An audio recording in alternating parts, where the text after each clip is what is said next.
Review പോയിന്റിന്റെ ഏറ്റവും പുതിയ വീഡിയോയിലേക്ക് ഏവർക്കും സ്വാഗതം. മെഗാസ്റ്റാർ മമ്മൂട്ടിയെ നായകനാക്കി അമൽ നീരദിന്റെ സംവിധാനത്തിൽ 2007 പുറത്തുവന്ന ബിഗ് ബിയുടെ രണ്ടാം ഭാഗമായ ബിലാൽ അണിയറയിൽ ഒരുങ്ങുന്നു എന്നൊരു ഞെട്ടിക്കുന്ന വാർത്തയാണ് ഇപ്പോൾ പുറത്തു വന്നിട്ടുള്ളത്. പല ആവർത്തി ബിലാൽ വരുന്നു എന്ന തരത്തിൽ വാർത്തകൾ വന്നിരുന്നെങ്കിലും പിന്നീട് അതെല്ലാം വെറും റൂമറായി മാറുകയായിരുന്നു. എന്നാൽ ഇപ്പോൾ ബിലാൽ ഒരുങ്ങി തുടങ്ങിയെന്നും ചിത്രത്തിന്റെ സ്ക്രിപ്റ്റ് വർക്കുകൾ കംപ്ലീറ്റ് ആയി പൂർത്തിയായെന്നും അറിയാൻ സാധിച്ചിട്ടുണ്ട്. അമൽ നീരദ് പ്രൊഡക്ഷൻസിന് വേണ്ടി അമൽ നീരദും ഉദയ ഫിലിംസിന് വേണ്ടി കുഞ്ചാക്കോ ബോബനും വേഫെയർ ഫിലിംസിന് വേണ്ടി ദുൽഖറും ചേർന്ന് നിർമ്മിക്കുന്ന ബിലാലിൽ മമ്മൂട്ടിക്കൊപ്പം ദുൽഖർ സൽമാൻ ആദ്യമായി ഒന്നിച്ചഭിനയിക്കുന്ന ആദ്യ സിനിമ കൂടിയാണ് ബിലാൽ. ഇവരെ കൂടാതെ ഫഹദ് ഫാസിലും ബിലാലിന്റെ കാസ്റ്റിംഗ് ലിസ്റ്റിൽ ഉണ്ടായിരുന്നു. എന്നാൽ ഫഹദിന്റെ തിരക്ക് മൂലം ഫഹദ് പിൻവാങ്ങിയതോടെ ആ സ്ഥാനത്തേക്ക് കുഞ്ചാക്കോ ബോബനെ കാസ്റ്റ് ചെയ്തിട്ടുണ്ട്. മാത്രമല്ല ഇവരെ കൂടാതെ ബിഗ് ബി ചിത്രത്തിൽ ഉണ്ടായിരുന്ന താരങ്ങളും ബിലാലിൽ അണിനിരക്കും. ഉണ്ണിയാറും അമൽ നീരദും ചേർന്ന് ഏകദേശം 3 വർഷം കൊണ്ടാണ് ബിലാലിന്റെ തിരക്കഥ പൂർത്തിയാക്കിയിട്ടുള്ളത്. ബിലാൽ എന്ന ചിത്രത്തിന്റെ ഒഫീഷ്യൽ പ്രഖ്യാപനം ഉടൻ തന്നെ പുറത്തുവരും. മമ്മൂട്ടിയെ നായകനാക്കി ഗൗതം വാസുദേവ് മേനോൻ സംവിധാനം ചെയ്ത Dominic and the ladies purse എന്ന സിനിമ OTT റിലീസിലേക്ക് കടക്കുന്നു. ആമസോൺ പ്രൈം വീഡിയോസ് ആണ് ചിത്രത്തിന്റെ OTT അവകാശങ്ങൾ സ്വന്തമാക്കിയിട്ടുള്ളത്. ഈ വരുന്ന ഏപ്രിൽ 25-ാം തീയതി Dominic and the ladies purse Amazon പ്രൈമിലൂടെ OTT റിലീസ് ചെയ്യും. ലാലേട്ടനെ നായകനാക്കി തരുൺ മൂർത്തി സംവിധാനം ചെയ്ത തുടരും എന്ന ചിത്രം ഈ വരുന്ന ഏപ്രിൽ 25-ന് തിയേറ്ററുകളിലേക്ക് എത്തുകയാണ്. ലാലേട്ടൻ, ശോഭന തുടങ്ങിയവർ പ്രധാന വേഷങ്ങളിലെത്തുന്ന തുടരും സിനിമയുടെ ആദ്യ പ്രദർശനം ഈ വരുന്ന ഏപ്രിൽ 25-ാം തീയതി രാവിലെ 10 മണി മുതലാവും ആരംഭിക്കുകയെന്ന് മൂവി ടീം തന്നെ ഇപ്പോൾ ഒഫീഷ്യലായി കൺഫേം ചെയ്തിട്ടുണ്ട്. രജപുത്ര വിഷ്വൽ മീഡിയയ്ക്ക് വേണ്ടി M രഞ്ജിത്ത് നിർമ്മിക്കുന്ന തുടരും എന്ന ചിത്രത്തിന്റെ ഒരു അറൈവൽ ടീസറും ഇപ്പോൾ പുറത്തു വന്നിട്ടുണ്ട്.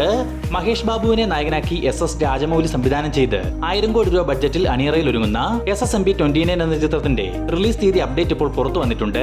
രാജമൗലിയുടെ മുൻ ചിത്രമായ RRR റിലീസിനെത്തി 5 വർഷം തികയുന്ന ദിവസമായ 2027 മാർച്ച് 27-ാം തീയതി SSMP 29 റിലീസിനെത്തിക്കാനുള്ള തീരുമാനത്തിലാണ് മൂവി ടീം. മഹേഷ് ബാബുവിനെ കൂടാതെ പൃഥ്വിരാജ് സുകുമാരൻ, പ്രിയങ്ക ചോപ്ര എന്നിവരും SSMP 29-ൽ താരങ്ങളായിട്ടെത്തും.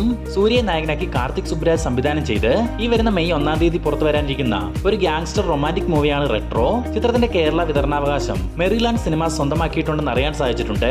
റിലീസ് ദിവസം ഏകദേശം 350 സ്ക്രീനുകളിൽ റെട്രോ കേരളത്തിൽ പ്രദർശനത്തിനെത്തും. തുടർച്ചയായി പരാജയങ്ങൾ മാത്രം നടത്തിവരുന്ന സൂര്യയ്ക്ക് മികച്ച ഒരു കംബാക്കായി റെട്രോ മാറുമെന്നാണ് ആരാധകർ പ്രതീക്ഷിക്കുന്നത്. സൂര്യയ്ക്കൊപ്പം ജോജു ജോർജ്, ജയറാം, പൂജ ഹെഗ്ഡെ തുടങ്ങിയവരും റെട്രോയിൽ കഥാപാത്രങ്ങളായിട്ടെത്തും. ദുൽഖർ സൽമാനെ നായകനാക്കി നഹാസ് ഹിദായത്ത് സംവിധാനം ചെയ്യാനിരിക്കുന്ന ഏറ്റവും പുതിയ സിനിമയാണ് അയാൻ ഗെയിം. ഒരു ആക്ഷൻ ത്രില്ലർ പശ്ചാത്തലത്തിൽ തയ്യാറാവുന്ന അയാൻ ഗെയിമിൽ ദുൽഖറിനെ കൂടാതെ SJ സൂര്യ, ആന്റണി വർഗീസ് എന്നിവരും താരങ്ങളായിട്ടെത്തും. ഈ വരുന്ന ഏപ്രിൽ 26-ാം തീയതി മുതൽ അയാൻ ഗെയിമിന്റെ ചിത്രീകരണം ആരംഭിക്കുകയാണെന്ന് അറിയാൻ സാധിച്ചിട്ടുണ്ട്. തുടർ വിജയങ്ങളിലൂടെ മലയാളികളുടെ പ്രിയ താരമായി മാറിയ ആസിഫ് അലി നായകനാകുന്ന ആഭ്യന്തര കുറ്റവാളി എന്ന ചിത്രത്തിന്റെ ഒഫീഷ്യൽ ട്രെയിലർ ഇപ്പോൾ പുറത്തു വന്നിട്ടുണ്ട്. ഒരു ഫീൽ ഗുഡ് ഫാമിലി എന്റർടൈനറായി തയ്യാറായിരിക്കുന്ന ഈ ചിത്രം സംവിധാനം ചെയ്യുന്നത് സേതുനാഥ് പത്മകുമാർ ആണ്. ഈ വരുന്ന ഏപ്രിൽ 17-ാം തീയതി ആഭ്യന്തര കുറ്റവാളി തിയേറ്ററുകളിലേക്ക് എത്തും. ലാലേട്ടനെ നായകനാക്കി പൃഥ്വിരാജ് സുകുമാരൻ സംവിധാനം ചെയ്ത എമ്പുരാൻ എന്ന സിനിമയുടെ ആദ്യ 3 ആഴ്ചത്തെ വേൾഡ് വൈഡ് കളക്ഷൻ പരിശോധിക്കുകയാണെങ്കിൽ നിലവിൽ ഇപ്പോഴും മികച്ച ഒരു കളക്ഷൻ നേടിവരുന്ന എമ്പുരാൻ 250 കോടി രൂപ വേൾഡ് വൈഡ് ബോക്സ് ഓഫീസ് കളക്ഷനെ സ്വന്തമാക്കിയിട്ടുണ്ടെന്ന് മൂവി ടീം തന്നെ ഇപ്പോൾ ഒരു പോസ്റ്റർ മുഖേന ഒഫീഷ്യലായി കൺഫേം ചെയ്തിട്ടുണ്ട്. അജിത് കുമാറിനെ നായകനാക്കി അദിക് രവിചന്ദ്രൻ സംവിധാനം ചെയ്ത ഗുഡ് ബാഡ് അഗ്ലി എന്ന ചിത്രത്തിന്റെ ആദ്യ 2 ദിവസത്തെ ട്രാക്കിംഗ് കളക്ഷൻ ഇപ്പോൾ പുറത്തു വന്നിട്ടുണ്ട്. ആദ്യ 2 ദിവസങ്ങൾ കൊണ്ട് തമിഴ്നാട്ടിൽ നിന്ന് മാത്രം 55 കോടി രൂപയോളം ഗ്രോസ് കളക്ഷൻ നേടിയ ഗുഡ് ബാഡ് അഗ്ലി 2 ദിവസങ്ങൾ കൊണ്ട് വേൾഡ് വൈഡ് ആയി 95 കോടി രൂപയോളമാണ് സ്വന്തമാക്കിയിട്ടുള്ളത്.